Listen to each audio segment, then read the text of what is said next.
This slide discusses more in depth the UN Millennium Development Goals in 2012. As you see, the left side of the slide lists the 8 goals, and it also has the logo from the UN's page, the MDG page, and it says Keep the Promise 2015.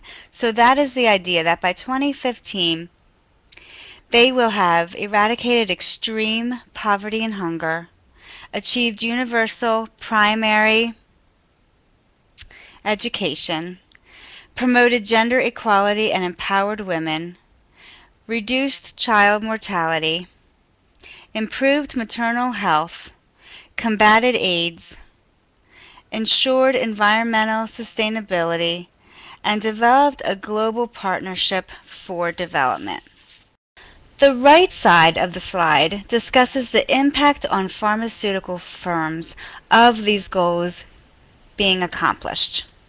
So there are some opportunities and some benefits.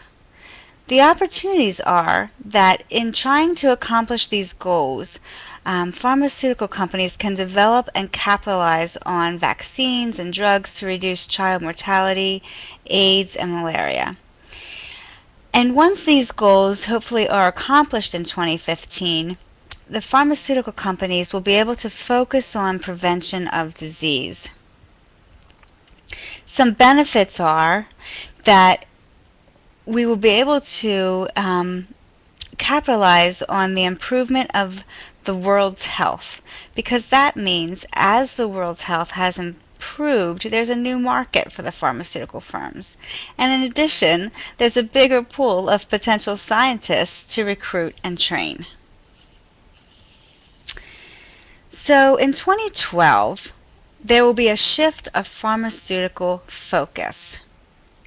They will be shifting toward globalization in the following areas, and there are 4 listed on the slide. The first one is markets. There will be a demand for medicine, and it will continue to rise in the developing world due to more prevalent chronic disease. In research and development, there will be a growing share of that moves to Asia and focuses on unmet medical needs. As far as regulations go, governing the development of new medicines as national and federal agencies collaborate. And I think that this is a really important part because there's going to be certainly greater international regulatory cooperation. Already, several national and regional regulators have begun to collaborate by sharing safety and efficacy data. There very well may be one global regulatory system, probably not by 2012, but we'll be moving that way, and certainly, hopefully, by 2020, it will be administered by national or federal agencies responsible for ensuring that new treatment meets the needs of the patient populations within their respective domains. And as far as information goes, healthcare payers share data on the clinical and financial performance of medicine. The next slide is the evolution of the pharmaceutical business model. Traditionally, we have one integrated company, and it's a very cyclic product development cycle. On the right side of the slide, you'll see that there is an evolving pharmaceutical business model where there are many companies distributed, such as contract research organizations, contract manufacturers, and they will all help and support the pharmaceutical firm. So with all that being said, the question is, will U.S. pharmaceuticals survive in 2012? And so to analyze that, we performed a SWOT analysis. So what are the strengths of pharmaceutical companies that will allow them to survive in this global market in 2012?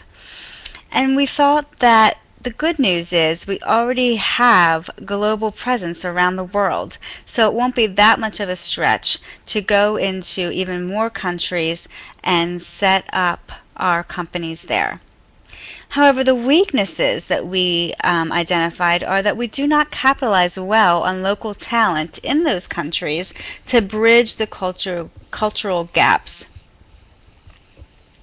Some opportunities will be considerable cost savings in the areas of IT, standardizing processes, the regulatory requirements, and global marketing. And of course, we always have to think about the threats, and that is that we will be at increased risk. If a product fails in one market, it may fail in all.